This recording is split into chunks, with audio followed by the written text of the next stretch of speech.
Hey guys, in this video we're going to be talking about 10 top tips for detailing your car in blazing hot summer temperatures.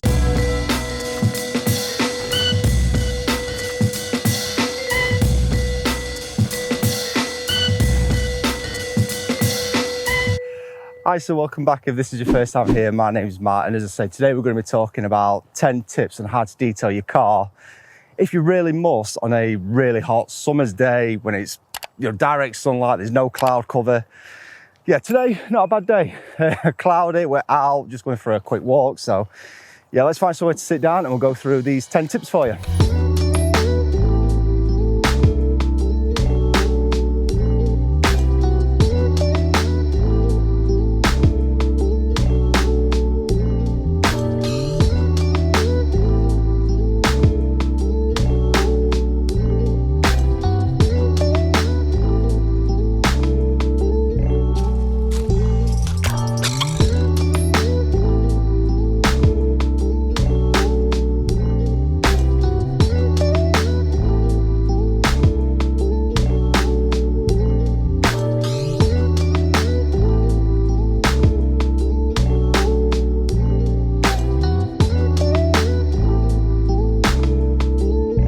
Right, so find a nice cool spot then in some shade, and you may remember a few weeks ago I did a detail on a BMW X5 M50D and it was absolutely baking hot. It was like 30 degrees all weekend. So yeah, I thought, best do a video on 10 tips on what to do if you do have to detail in those kind of conditions. Ideally, try not to, but if you absolutely must, yeah, here are some tips for you guys. So the first one is timing. Plan the detail. Don't just think, oh, I'm going to clean it, it's nice and sunny today. Think about it in advance, which I know sounds a bit over the top for a lot of folk who aren't into the detailing. But if you do need to clean your car, do it first thing in the morning. That is preferable. The panels are going to be much cooler first thing in the morning, or do it last thing in the evening. The downside of that is the panels may have retained some of the temperature that is gained throughout the day. But yeah, basically want to avoid the hottest parts of the day, 10 till 3, let's say. You want to try and avoid those parts of the day. So yeah, first thing in the morning or last thing in the evening, especially in the summertime, you've got a lot more daylight. Obviously be mindful of your neighbours. You're going to be creating a lot of noise with the pressure washer and any machines you're going to be using. But yeah, timing is the first tip that I would really give to everyone who's thinking about detailing in those kind of conditions. So next on the list then is being organised, and by this I don't mean having your garage all nice and tidy, which actually that does help anyway. We've got a separate video on that, I'll put a link to that up there. But having everything that you think you're going to need for that job ready. So when I did the BMW, I had my wash buckets ready, the rinse bucket, the wheel bucket. I always have them ready anyway. But I also made sure I'd got all these snow foams ready, the towels ready. Everything was out to hand, and in fact, bring it onto the driveway if you can. If you've got a work trolley or something like that that can keep things off the ground, you can just go grab it and crack on. This is going to later tie in with another step later on. In fact, we'll move on to the next step now, and that is working quickly and efficiently as well. So by working quickly and efficiently is just being methodical. And in fact, this is going to tie into step 4. So I guess steps 2, 3, and 4 are all linked. And working efficiently goes with step 4, which is working in sections as well, which is again what I had to do on the BMW. Now, normally I will wash, clean and rinse off one wheel at a time. That is my normal procedure.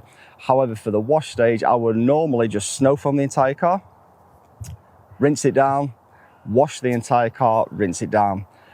On one of these hot days, you really want to be thinking about washing in sections. So for me, I had to wash in sections. So once I've done my snow foam, and speaking of which, you want a snow foam that's going to stand up to the heat, maybe stick around a little longer, but not dry out onto the panel.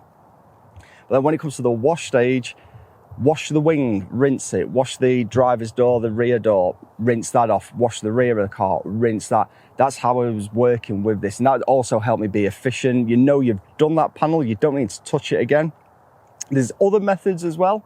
So one other method is to basically rinse the passenger side down first and work your way around. Or when I say passenger side, I'm saying that because that's the shady side to me. So rinse the shady side down first, work your way around to the sunny side.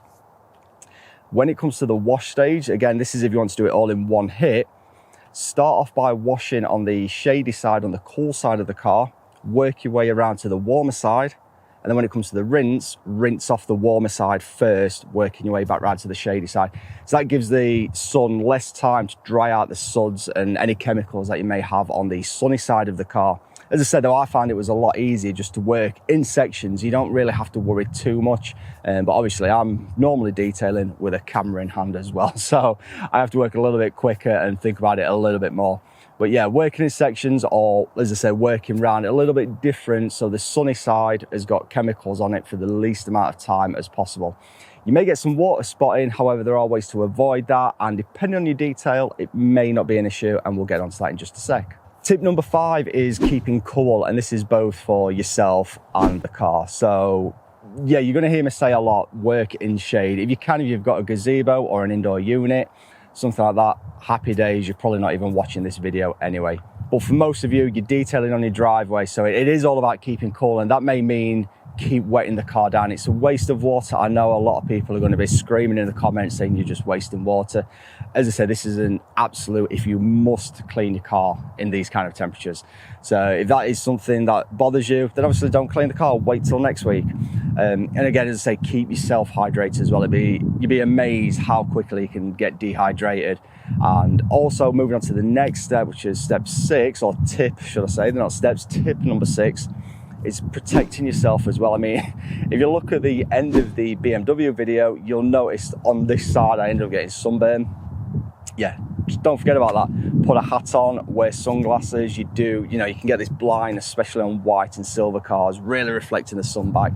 Wear a pair of sunglasses, sun cream, protect yourself. If you do need, wear long sleeve. I know it's tempting just to stay in shorts and t-shirt, and anyone who knows me, I'm not the pro health and safety all the time. I think it's a bit of a nanny state, but yeah, you don't want to be sore the next day, and I definitely was. So don't forget about the sun cream is what I'm saying. And wear a hat and sunglasses as well if you can. Also, to keep the car cool, it's not just about wetting the car. If you are going to be planning on cleaning the interior, leave the windows down. Obviously not whilst you're wetting the car down, whilst you're cleaning it, but once you've done all that, have the windows down. If you've got a sunroof, happy days, hot air rises and all that jazz. So open the sunroof as well and try and get the interior as cool as you can as well. I think we're on tip number 7 now, and it feels like I'm rushing through this. And the next one I've got is pay attention to the sun. And by that, again, just note where it rises and where it sets. Obviously, you know in your area where that's going to be. And just, yeah, if it's a full detail, if you're doing like what I did and you was polishing, waxing and everything, not just a quick wash, the sun position is going to change. Obviously, I don't need to explain that to you. You're all clever enough to know that. So the shadow, the position of where the cool side of the car is going to be is going to change as well. So just keep an eye on where the sun is, what time of day it is, and make sure you are trying to move the car and working around the car so you are always on the cool side where it's all possible. If you're polishing, one tip I've got for you there then is using oily polish, something that's not going to dry out too quick. That's what I found worked for me. Also, spray your pad with a couple of sprays of water if you need to, or you can get some dedicated pad primer. That will again help the polish work a little easier. And when it came to removing the polish, I found I was having to spray it down with water using a microfiber cloth to remove the bulk of the polish residue, and then a nice clean dry one to finish it off basically. So yeah, just think about the position of the sun and always try, again, it's the key part, is stay in the cool parts of the car basically and work on those areas. And it may mean that you have to turn the car around several times during the day. I think we're on to number 8 now, I'm not sure. A lot of these points of what I've written down here have all merged into one. I've got PPE written down, but I think I've covered that under staying hydrated. But anyway, the next tip I've got for you guys is filtered water. This is going to dramatically reduce water spotting. Again, I know that's not always going to be a concern for a lot. So for me on the BMW, it certainly wasn't a concern because I knew I was going to be doing some machine polishing anyway. So any water spotting was just going to get removed later on. But yeah, if you can, if you've got a water filter, or if you live in a soft water area, it may not be too much of a problem. If you're like me, I'm in quite a hard water area, a water filter is going to really help, especially when it comes to drying. Now, it can be a little tricky to run a water filter through a pressure washer. You're going to be kind of wasting the lifespan of the water filter, but not only that, it may not keep up with how much water the pressure washer is drawing. So really just use the pure water, or pure filtered water, should I say, for the wash and rinse buckets. and also when it comes to the rinse stage later on. Which leads me into the next tip. It's nice that they're all rolling together. I've got all my points written down, but in no particular order. But my next tip is drying the car. And again, pure water, pure 0 ppm filtered water. You can rinse it off and leave it if you wish. It's not going to leave any water spotting behind. That's the beauty of pure filtered water. Again, if that's not an option for you, then my suggestion would be, again, rinse in stages, or rinse the hot side, or rinse the cool side first, work your way around to the hot side, and then dry the hot side immediately with the drying towel. So have everything ready. And this is what I was going back to earlier on about being organized, is if you've got those drying towels ready, as soon as you've rinsed that side down, you can mop that water straight up to reduce the chances of any water spotting on the paintwork. As I said, 0 ppm would be by far the best.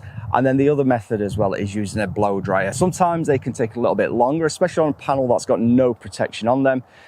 It really helps if the car is protected, but if your car is protected with a good ceramic or a wax, then rinsing it off with either a running hose pipe or just a watering can ready with some 0 ppm water, that's going to get it all nicely sheeted off for you, and all you've got is minimal drying left to do after that. So I think we're on to tip number 10, I'm not quite sure now, and it's using the correct product. So again, I'm going to repeat myself here, and it's about adapting and thinking about that day. If you can, use a rinseless wash solution. It's something I've actually never tried, and it's something I really need to get around to trying, but a rinseless wash solution is really going to be helping you basically work around the car in that step-by-step section, and in that section by section method, as I mentioned earlier. And the benefit is you're also not going to have to worry about rinsing it and getting water spotting. Also, if you wanted to add some protection, so again, on that BMW, I was planning on just using a traditional wax, maybe a ceramic spray. That wasn't really going to be an option because it was far too hot. Once you apply the wax, it was just going to bake on and be an absolute pain to remove.